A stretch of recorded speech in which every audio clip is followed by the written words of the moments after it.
नमस्कार, मैं हूं तुषार और आप देख रहे हैं खबर 100। आइए रुख करते हैं आज की खबरों की ओर, पर उससे पहले एक नजर आज की हेडलाइंस पर।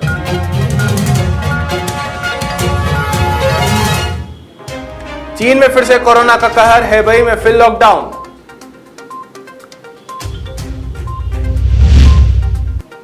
रामनगरी के लिए एमपी यूपी की कदमताल, इंदौर की तर्ज पर होगा अयोध्या का विकास। हाईकोर्ट का बड़ा बयान, कर्ज वापस मांगना आत्महत्या के लिए उकसाना नहीं। बर्ड फ्लू को लेकर केंद्र अलर्ट, सभी राज्यों को तैयार रहने को कहा।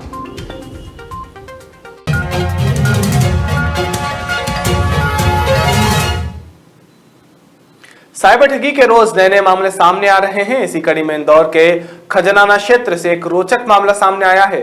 दरअसल यहां ईशान गुप्ता की किराना की दुकान है। ये पिछले दिनों एक सचिन मुकाती नामक युवक आया और खुद को पुलिसकर्मी बताकर उसने 1 लाख रुपए से अधिक का किराना सामान खरीदा, जिसके बाद दुकानदार को आरोपी ने आईडीएफसी बैंक की डमी ऐप से 60,000 रुपए ट्रांसफर किए थे। जब पैसा दुकानदार के खाते में नहीं आया तो उसकी जांच पड़ताल की तो पूरे मामले का खुलासा हुआ। खुद को पुलिसकर्मी बताने वाला युवक साइबर ठग निकला, जो अब तक कई लोगों से ठगी कर चुका है। 4 से अधिक मामले अभी तक सामने आ चुके हैं। फिलहाल आरोपी पुलिस की गिरफ्त में है और आरोपी से पूछताछ जारी है। 31 तारीख को आया था ग्राहक बन के कि मैं विजयनगर थाने में सीएसपी साहब के अंडर में काम करता हूँ और मुझे किराने का सामान चाहिए। आप मुझे किराने का सामान होलसेल में देंगे, हमारा होलसेल का काम है। एमान 9 पे श्री श्याम सरकार ट्रेडर्स के नाम से उन्होंने हमें 1 तारीख को किराने की लिस्ट ला के दी और बोला कि आप इसका बिल बना के दे देना और इसका पेमेंट हम आपको एनईएफटी द्वारा करेंगे। हम एनईएफटी स्वीकारते हैं। हमने बोला कि ठीक है, आप कर दीजिएगा। हमने इनको 1 तारीख के दिन रात को पूरा बिल का एस्टीमेट बताया। करीबन इनका बिल 1,30,000 के आसपास का हो रहा था। इन्होंने हमको 2 तारीख के दिन सुबह एनईएफटी की डिटेल व्हाट्सएप पे 1,30,000 की दी और वो डिटेल इसका सामान हमारे पास दोपहर में 12 बजे के आसपास लेने भी आए। हमने पूछा एनईएफटी का पेमेंट अभी तक क्रेडिट नहीं हुआ है। इन्होंने बोला एनईएफटी का पेमेंट में 4-5 घंटे लगते हैं, शाम तक आपके खाते में क्रेडिट हो जाएगा।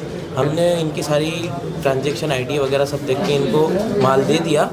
इसके बाद इन्होंने हमारा 3 तारीख को संडे आ गया था, इन्होंने फ़ोन नहीं उठाए।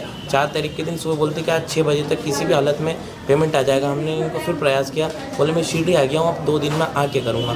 5 तारीख को हम पेमेंट नहीं आने पर हम इनकी आईडीएफसी बैंक द्वारा जिससे एनईएफटी हुआ था वहाँ पर गए। वहाँ पर आईडीएफसी में इनका अकाउंट नंबर की जानकारी ली। वहाँ पर इनका account Rajendra Nagar home branch में है। वहाँ जाके पता करा, वहाँ से हमें जानकारी मिली 2018 से इनका अकाउंट नील है, उसमें 1 भी रुपये का ट्रांजेक्शन। अपने आपको क्या बताते हुए धोखाधड़ी करी? उन्होंने ये बताया विजयनगर पुलिस स्टेशन में सीएसपी साहब के नीचे वो काम करते हैं, पुलिस वाला बताकर हमसे। हमने उनको ये समझ के उन्हें सामान डरा भी रहे थे, पुलिस का नाम लेके डरा रहे, धमका रहे थे क्या? मतलब पुलिस का नाम लेके बोल रहे थे मैं पुलिस वाला हूँ। अभी फरियादी ईशान गुप्ता ने हमें सूचना दी थी कि उसकी किराना शॉप है और उस किराना शॉप पे एक व्यक्ति ने अपने आप को पुलिस वाला बताया कि मैं सीएसपी विजयनगर साहब के यहाँ पर काम करता हूँ और उसने उसकी शॉप से 1,30,000 का जो है किराना सामान परचेस करने की लिस्ट दी और सामान परचेस किया था पहले। उस सामान में उसने बताया था कि मैं एनईएफटी से आपको पेमेंट करूँगा और उसने आईडीएफसी बैंक के ऐप के माध्यम से पहले 60,000 कुछ को पेमेंट करने के लिए बताया था और जो पैसा उसने ऐप के थ्रू पेमेंट किया था वो एक्चुअली उसने उसका फ़ायदा उठाकर उसने एक्चुअली आरोपी जो है वो इथिकल हैकर भी है, सचिन मुकाती है आरोपी का नाम। और इसके द्वारा उसमें नाउ और लेटर 2 ऑप्शन आते हैं, उस ऑप्शन में लेटर वाला ऑप्शन दबाकर और सक्सेसफुल ट्रांजैक्शन का एक मैसेज जो स्क्रीन पर आया वो उनको दिखाकर और उसके साथ धोखाधड़ी की। और बाद में जब उनके अकाउंट में पैसे नहीं आए तो उन्होंने उस व्यक्ति को फिर दोबारा फ़ोन किया कुछ 2-3 दिन बाद और उसको बोला कि आपका आधा सामान भी जो बचा हुआ है वो भी आप ले जाइए। और काफ़ी सूझबूझ का परिचय दिया इसमें जो फरियादी ने और उसमें फिर कुछ लोगों के माध्यम से उसको फिर पकड़ा। जब वो दोबारा दुकान पर आया तो उससे ये बात सामने आई कि ये जो ऐप है आईडीएफसी बैंक का, उसमें या तो कुछ लेक्यून है या इथिकल हैकर होने के नाते इसने उसको हैक किया है।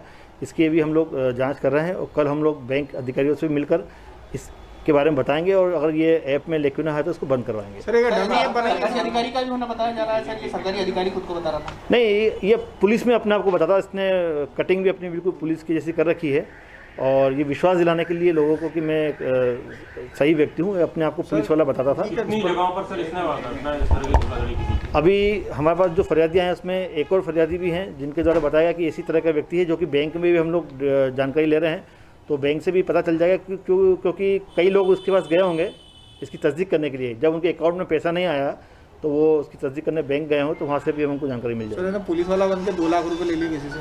हाँ, ये इसने लोगों से उधार भी पैसा लिया था। तब तो उसने पैसा उधार लिया था और इसने अपने आप को पुलिस बताया था। उस पर भी हम लोग धोखाधड़ी और छद्म विपणन धारा 170 का भी हम लोग प्रकरण दर्ज कर रहे हैं।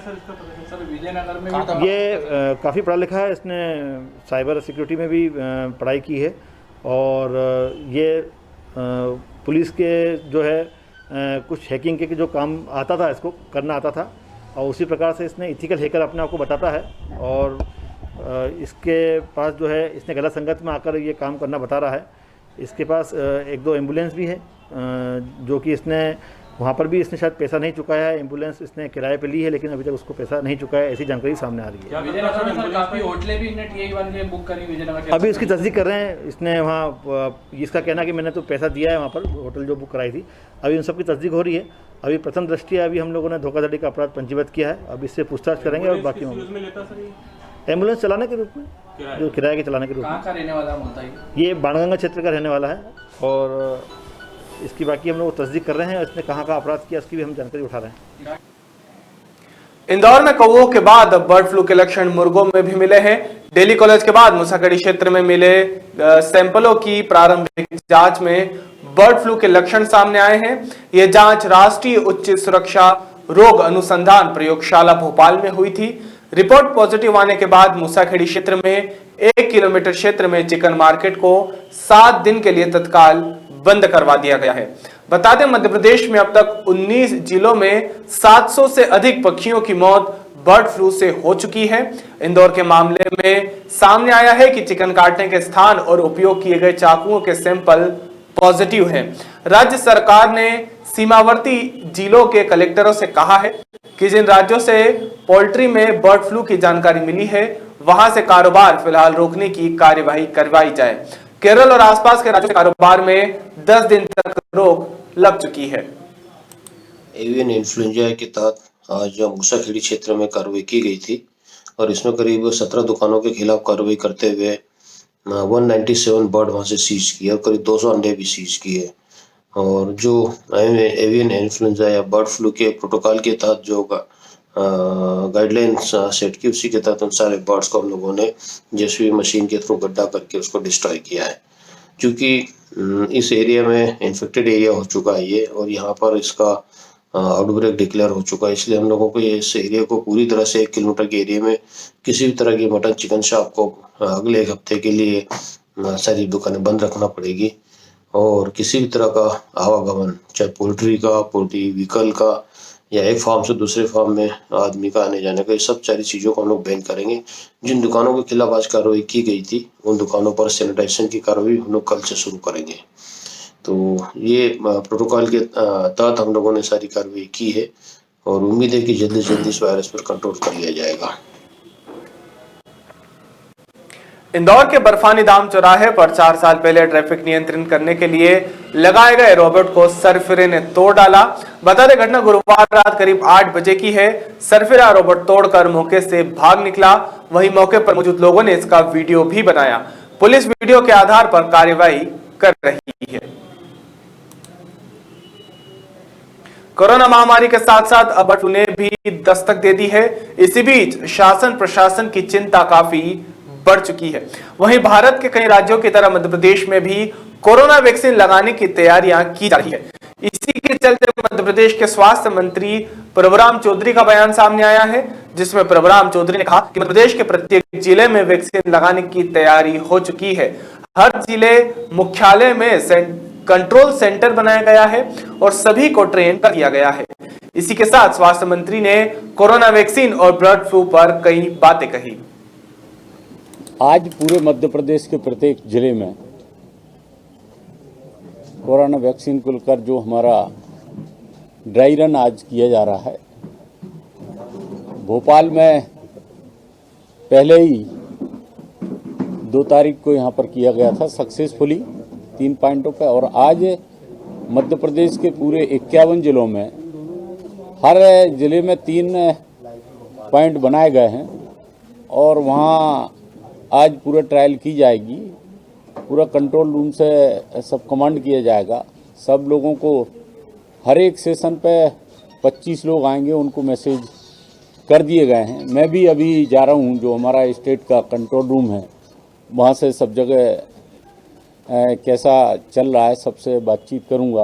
और कल मैं रात को ही रायसेन में वहाँ जो व्यवस्थाएं की गई हैं ड्राई रन के लिए, उन सबको वहाँ देख कर आया हूँ। कल हमारे भारत सरकार के केंद्रीय मंत्री डॉक्टर हर्षवर्धन सिंह जी ने पूरे देश के सभी स्वास्थ्य मंत्रियों के साथ में व्यवस्थाओं को लेकर पूरी चर्चा की थी। मध्य प्रदेश की ओर से मैंने जो हमारी पूरी व्यवस्थाएं हम लोगों ने करके रखी हैं, पूरा कोल्ड चेन हम लोगों ने बनाकर जो रखा है। स्टेट लेवल पर हम लोगों ने 4 स्टोर बनाए हैं, संभाग लेवल पर हम लोगों ने 3 और बनाए हैं। इसके अलावा हर एक जिला मुख्यालय पे जो हमारा कंट्रोल रूम वहाँ व्यवस्था की गई है, और ज़िले में जो हमारे सामुदायिक स्वास्थ्य केंद्र हैं, प्राथमिक स्वास्थ्य केंद्र हैं, उसके सेशन के लिए पूरी तैयारी की गई है। सभी हमारे स्वास्थ्य विभाग के अमले को पूरा ट्रेंड कर दिया गया है, पूरे हमारे स्टेट लेवल पर, डिस्ट्रिक्ट लेवल पर, और जो हमारे जहाँ जहाँ भी सेशन चलेंगे उन सारे हमारे जो लोग हैं स्वास्थ्य विभाग का जो हमारा अमला है उन सबको ट्रेन कर दिया गया है। और पूरी तरह से मध्य प्रदेश ने कोरोना वैक्सीन को लगाने के लिए पूरी तैयारियां कर ली गई हैं। जैसे ही हमें वैक्सीन मिलेगी और उसको हम लोग उपलब्ध कराएंगे। पहले फेस में तो जो हमारे